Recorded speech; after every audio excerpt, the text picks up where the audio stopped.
syukur kita panjatkan kehadirat Allah Subhanahu wa Ta'ala. Di hari menjelang siang ini kita masih dapat berkumpul di tempat ini memenuhi undangan kami dalam rangka sosialisasi pemaparan pembuatan program sekolah berbasis data, dalam hal ini berbasis rapor pendidikan sekolah. Sekolah itu bahwa di dalam pemaparan kepala sekolah tentang pembuatan program itu bukan hanya ibu kepala sekolah yang terus menerus itu berbicara, tetapi ada feedback, ada umpan balik dan ada usul tentang bagaimana program kerja sekolah kita berdasarkan data sekolah kita, dalam hal ini rapor pendidikan sekolah kita, sehingga terlebih dahulu kita bagikan rapor pendidikan sekolah kita untuk dilihat-lihat. Yang ditampilkan ibu kepala itu hanya beberapa poin saja yang termasuk nilai rendah 60 ke bawah, dan itu hanya sebagai contoh bagaimana kita membuat program sekolah kita. Waktu dan tempat dipersilahkan kepada ibu kepala untuk pemaparan pembuatan program kerja sekolah.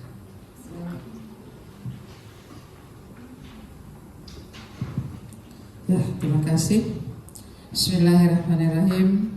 Assalamualaikum warahmatullahi wabarakatuh. Bapak Ibu Wakil Kepala Sekolah yang saya hormati, Bapak-bapak, Ibu-ibu guru, serta staf tata usaha yang saya hormati.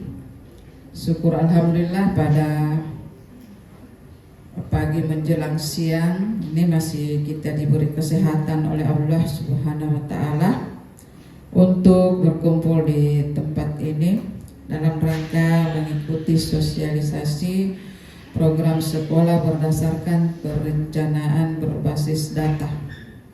Salam dan salawat pada Nabi besar Muhammad Sallallahu Alaihi Wasallam. Mudah-mudahan keselamatan tetap tercurah pada beliau, pada keluarganya, dan insyaallah pada kita semua.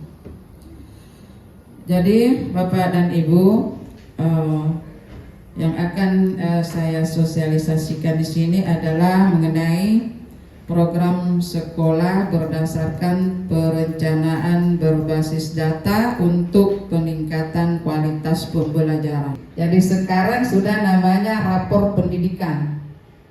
Jadi mungkin Bapak dan Ibu guru dulu kita pernah melakukan namanya EDS, evaluasi diri sekolah. Jadi itu kalau namanya rapor mutu dulu itu capaiannya adalah indikator-indikator yang mengarah kepada pencapaian 8 standar pendidikan. Ada 8 standar itu mulai dari standar proses, standar penilaian, standar PTK, standar pembiayaan, standar GTK. Ada 8 itu standar. Jadi dulu untuk mengetahui sejauh mana pencapaian 8 standar pendidikan itu, kita melaksanakan EDS, kemudian kita masukkan di aplikasi rapor mutu, maka terbitlah namanya rapor mutu. Nah sekarang namanya bukan lagi rapor mutu Ibu, sejak 2022 kalau tidak salah, sejak dilaksanakannya asesmen nasional itu mencatat-catat di sini. Jadi saya katakan tadi bahwa kalau rapor pendidikan itu Ibu adalah pembaharuan dari rapor mutu.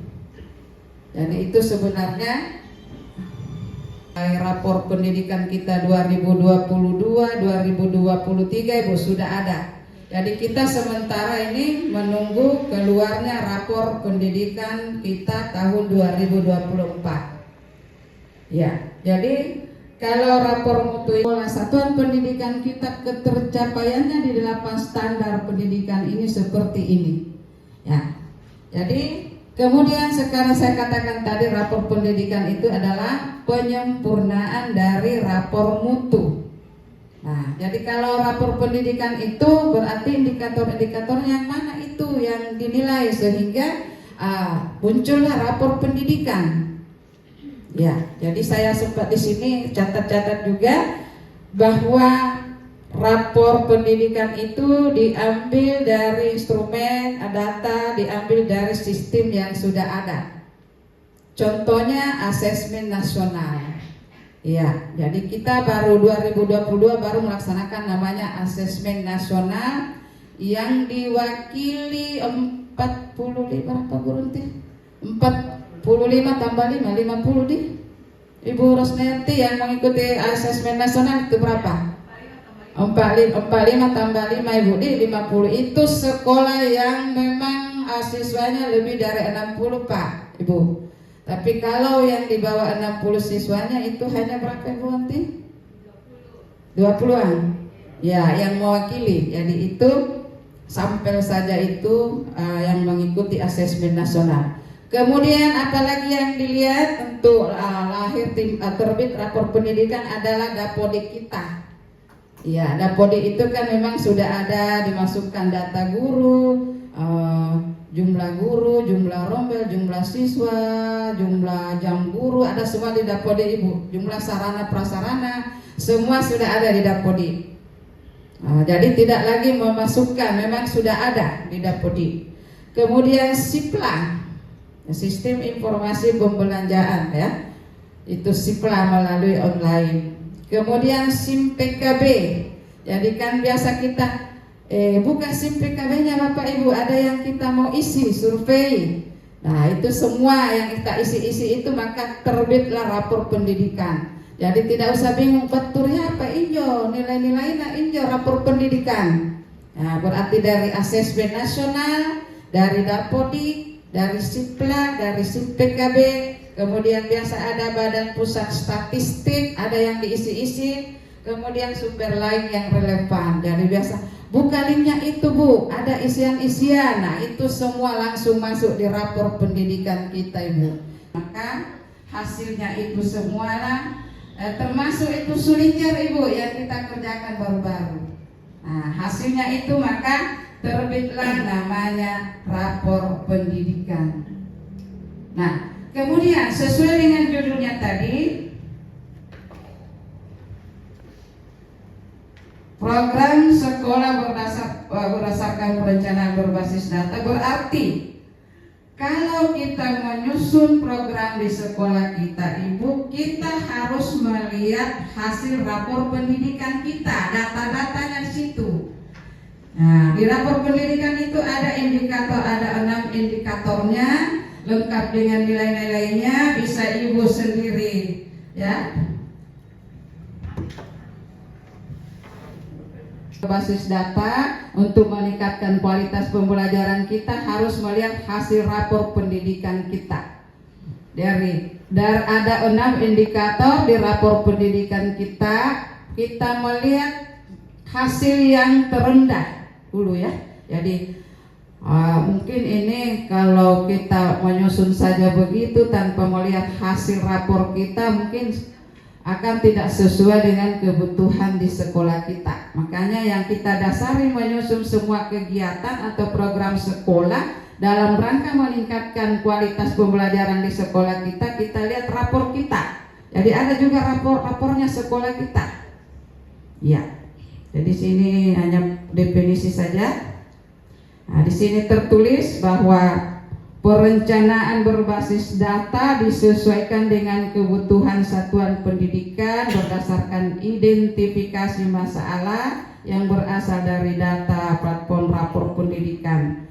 Kemudian mendorong satuan pendidikan untuk melakukan pembenahan melalui penyusunan kegiatan capaian hasil identifikasi dan refleksi terhadap capaian rapor pendidikan dan kondisi lapangan. Jadi seperti yang saya katakan tadi Bu, untuk menyusun suatu kegiatan di sekolah kita dalam rangka meningkatkan kualitas pembelajaran itu kita melihat rapor pendidikan kita. Indikator mana yang terendah? Nah itulah kita cari akar masalahnya, kita identifikasi, kemudian kita benahi, kemudian kita masukkan di RKAS kita untuk didanai.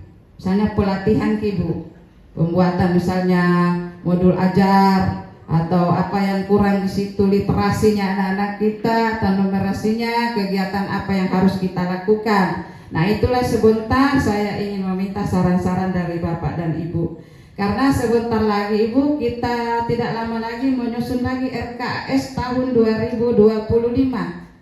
Jadi mudah-mudahan itu sudah sesuai dengan rapor pendidikan kita.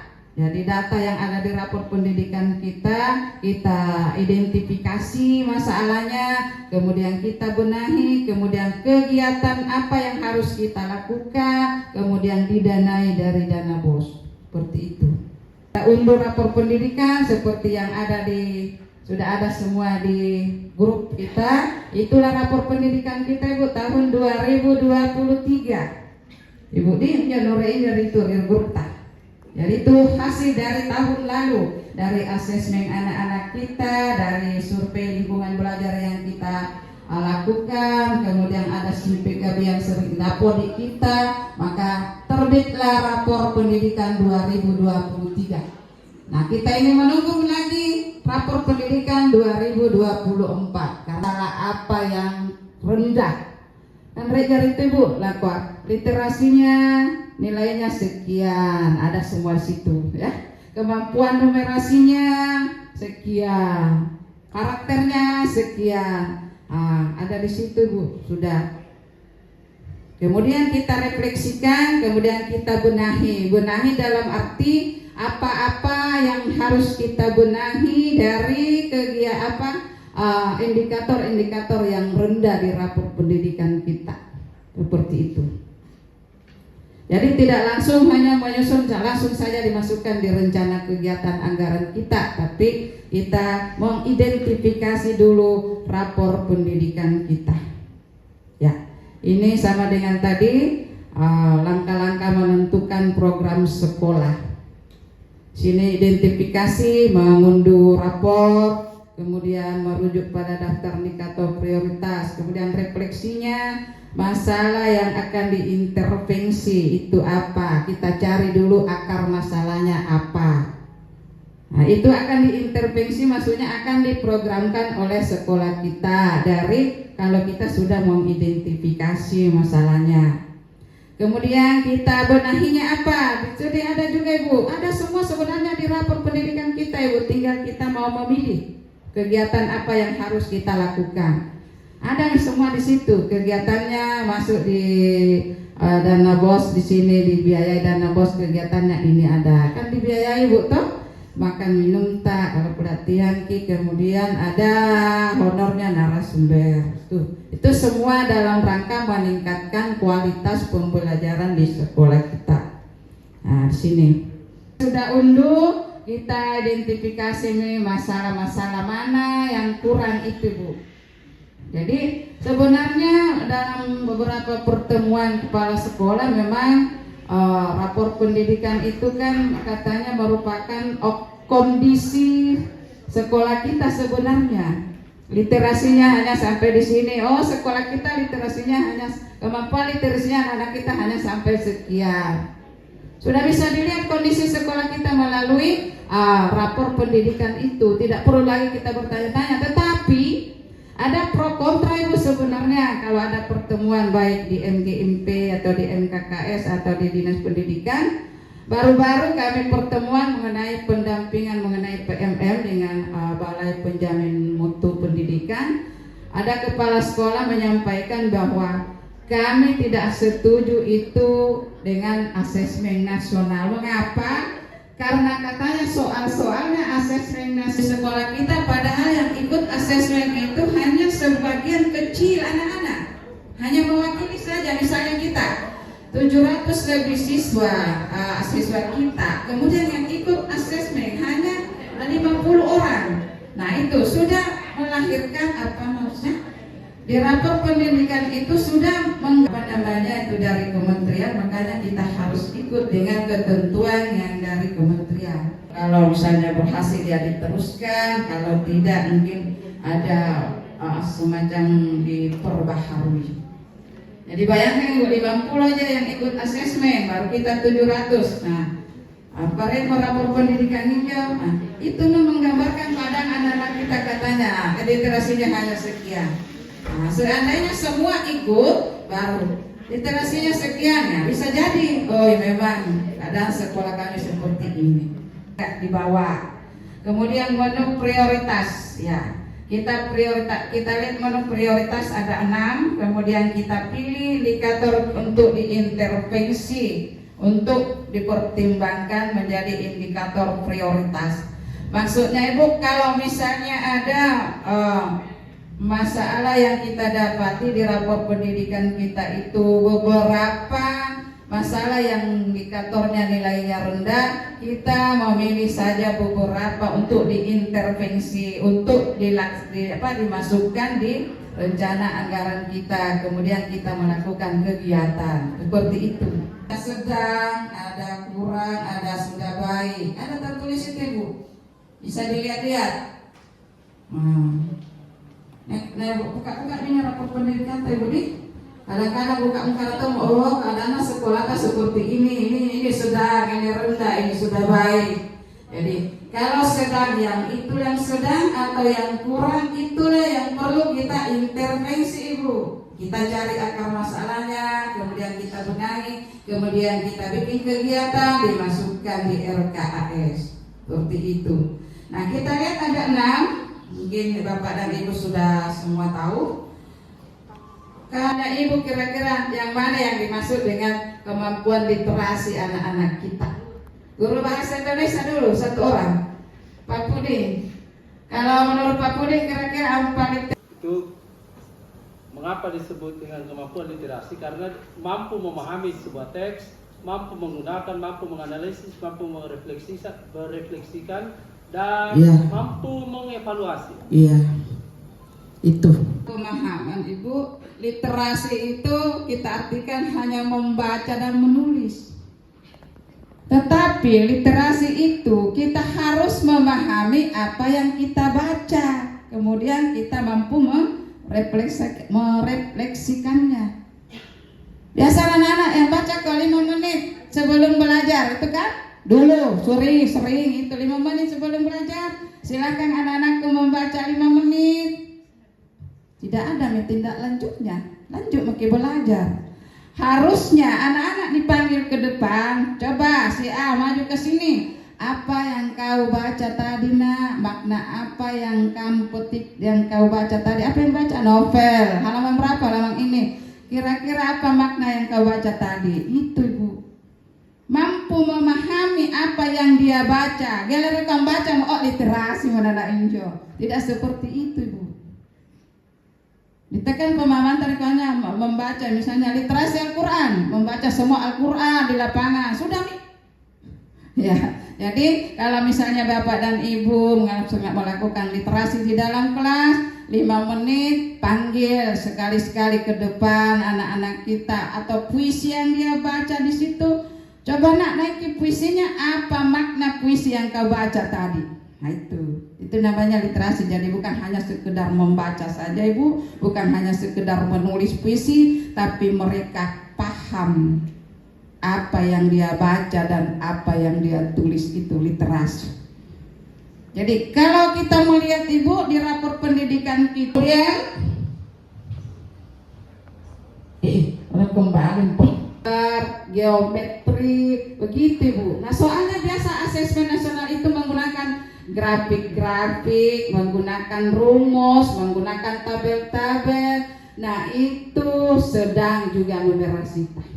Oleh sebab itu mungkin Bapak dan Ibu guru semua saya sangat mengharapkan itu harus memang belajar dan melatih diri membuat soal-soal itu yang memang meningkatkan kemampuan literasi dan numerasi anak-anak kita. Kalau numerasi itu kan banyak yang tematika, ada juga IPS-nya, ada juga tematika, IPA, IPS-nya tuh. Ada rumus-rumus Ibu, tabel-tabel, membaca kurva. Iya, pokoknya menggunakan angka-angka bilangan. Begitu. Nah, di situ masih anak-anak kita memang kurang. Jadi Bapak dan Ibu guru dalam menyusun soal-soal, baik soal halangan harian, tugas-tugas itu harus lebih meningkatkan ke kemampuan numerasi anak-anak kita. Nah, prioritas karakter. Nah, ini rendah nilainya Ibu. Berapa Pak Puding? Nilainya karakter anak-anak kita 51,4. Di antara skala prioritas ini yang 6 Ibu, itu yang paling rendah. Itu yang paling rendah. Karakter. Tapi saya lihat di situ anunya Ibu, baik kata tulisan. Apa ke situ? Oh, cuma nilainya saja ada. Nilainya Ibu 51, baik di situ. Saya berpikir kenapa bisa 51, anunya apa namanya? Predikatnya baik di situ. Mungkin ya, mungkin itu. Ada memang mungkin dia Mungkin ada beberapa indikator. iya. Mungkin ada beberapa indikator. Ibu, iklim keamanan sekolah kita, saya lihat juga di rapor kita baik nilainya mungkin juga berapa 7. Ibu Sidar berapa nilainya itu keamanan sekolah? 70 kayak nah itu. Ya, jadi keamanan ini yang dimaksud di sekolah kita ini Bu, keamanan fisik maupun keamanan psikologis anak-anak kita. Di rapor pendidikan kita sudah baik, alhamdulillah. Mudah-mudahan kita bisa mempertahankannya itu Bu. Nah, itu saya baca tadi bahwa itu menyangkut mengenai perundungan yang dilakukan guru atau siswa, kekerasan seksual, kemudian mengenai rokok dan sebagainya, ada semua di situ di karakter.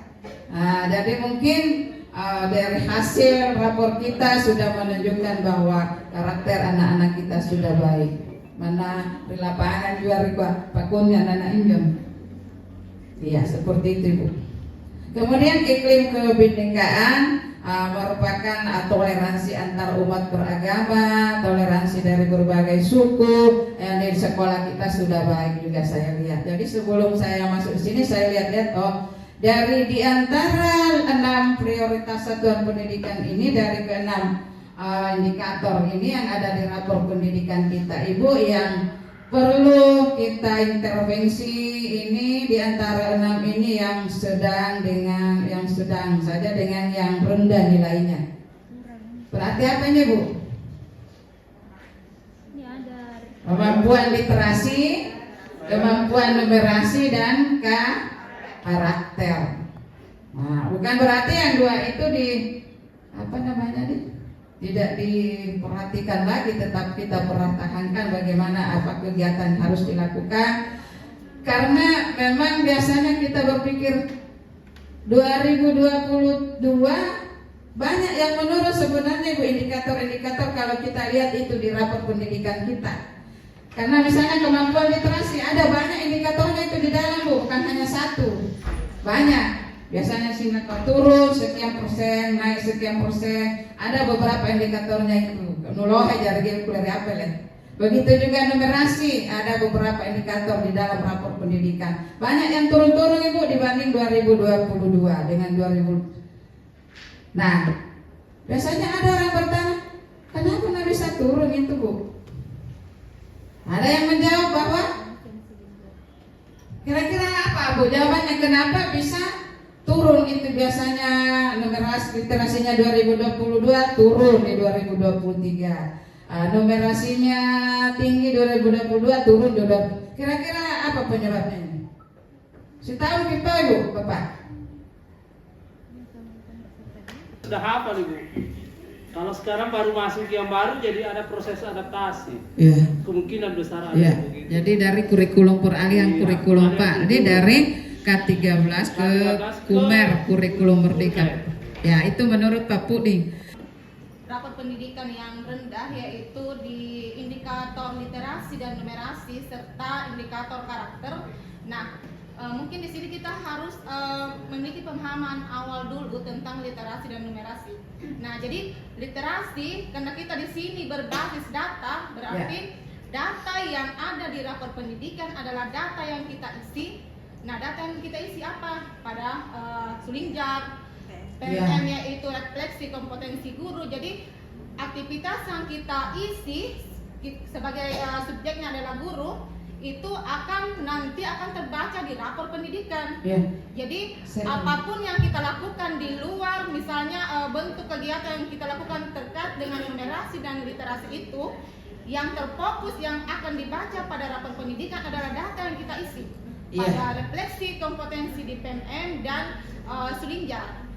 Jadi itu. Kemudian, tetapi tidak, subjeknya juga harus kepada guru. Di mana? Karena pada rapor pendidikan pada saat kita membuka PMM, jadi aktivitas kita sebagai guru itu terbaca di rapor pendidikan itu pada aktivitas seberapa sering kita membuka PMM, seberapa sering kita membuka aktivitas kita di maksudnya terbaca di rapor pendidikan itu akan terbaca nanti.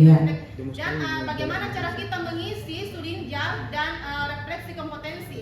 Nah, sebenarnya itu ketika kita mengisi refleksi kompetensi dan refleksi kemarin yang Sulingjak itu harusnya kita duduk bersama. Harusnya bukan berarti duduk bersama mau merekayasa, tidak, tetapi kita mau menyamakan persepsi. Apa yang kira-kira refleksinya pembelajaran Ibu terbaca. Nah, sama dengan yang disampaikan Ibu Sidar tadi.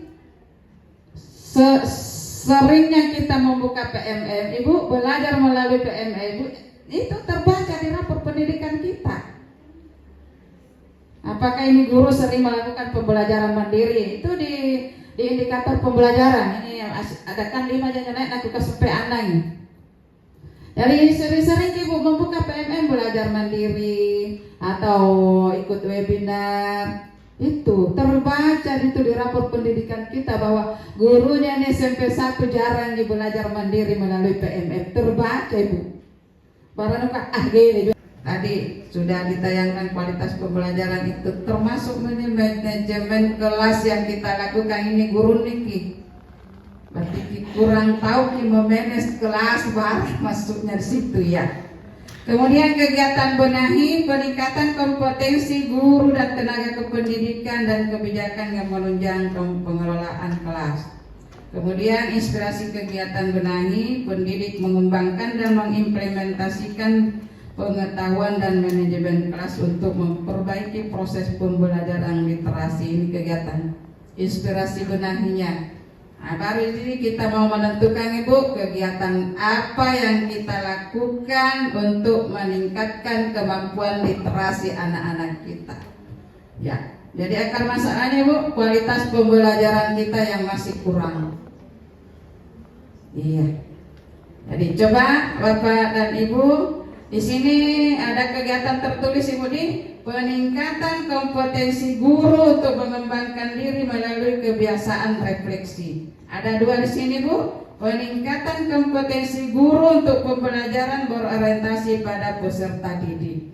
Nah, ini kan tidak jelas apa yang harus kita lakukan Ibu. Jadi kegiatan apa yang harus kita lakukan supaya kemampuan literasi anak-anak kita bisa meningkat. Nah, barangkali ada ibu guru yang bisa memberikan arahan atau masukannya, kegiatan apa yang kita lakukan di kelas atau di sekolah kita ini supaya kemampuan literasi anak-anak kita bisa meningkat. Karena tadi kan kita sudah tahu bahwa yang sedang nilainya itu adalah kemampuan literasi. Ya, gimana Ibu? Kegiatan pemberdayaan perpustakaan, terutama untuk pengembangan minat baca peserta didik, saya ada beberapa saran. Pertama yaitu kita mengadakan kompetisi membaca. Jadi adakan kompetisi membaca di mana siswa diberi tantangan untuk membaca sejumlah buku dalam jangka waktu tertentu. Kemudian siswa yang membaca paling banyak akan diberi penghargaan atau hadiah, reward. Yang kedua, kita menetapkan hari membaca bersama dalam 1 minggu kah atau sebulan, di mana seluruh siswa diundang untuk membaca buku pilihan mereka di perpustakaan atau di ruang kelas. Hanya itu beberapa saran dari saya. Iya. Jadi ada dua memang ini.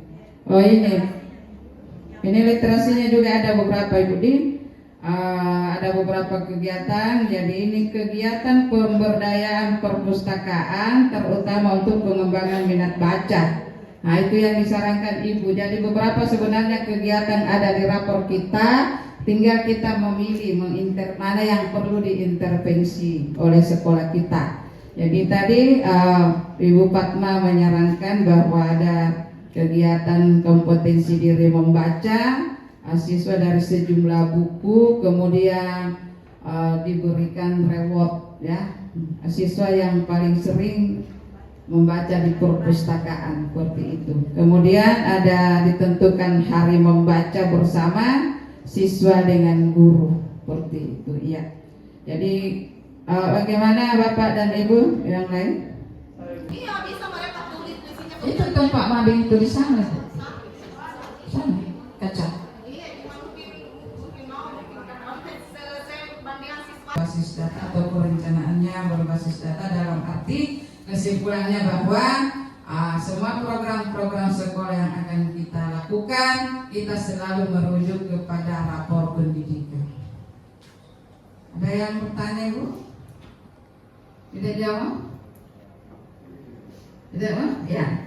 Saya kira itu Bu. Nanti kalau ada yang mau ada saran-saran mengenai kegiatan-kegiatan dalam rangka meningkatkan kualitas pembelajaran Ibu bisa melalui komunitas belajar atau dalam situasi menemui ada MGIP MAPE dan sebagainya bisa ikut. Bukan hanya nanti resmi rapat-rapat sosialisasi seperti ini ya.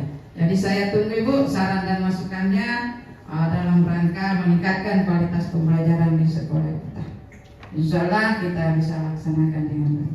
Saya kira ini sekian, terima kasih. Assalamualaikum warahmatullahi wabarakatuh.